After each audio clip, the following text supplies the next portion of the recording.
আল্লাহর রসুল যেদিন জন্ম নেন ওই দিন আম্মা জান আমেনা কোলে নিয়ে কাঁদতেছিলেন।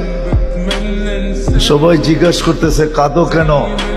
পরিবারের লোকজন, শ্বশুর বাড়ির লোকজন কেন কাঁদো? আব্দুল্লাহ নাই।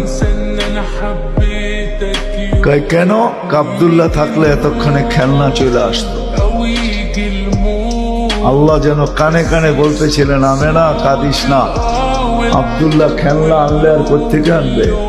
মক্কার বাজার থেকে পাথরের আনবে, কাঠের আনবে, প্লাস্টিকের আনবে, মাটির আনবে। সূর্য ডুবতে দে, চাঁদকে খেলনা বানায় পাঠায়। আর ঘটছেও তাই।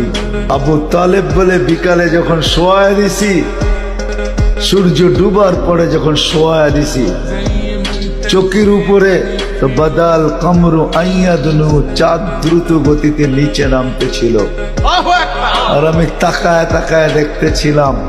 যখন একবারে নিকটে চলে আসছে তো চিৎকার দিয়া ফেলছি, ভাবতেছিলাম তোমার উপরে পড়া না যায়, কিন্তু তোমার মাথার কাছে এসে থেমে গেছে।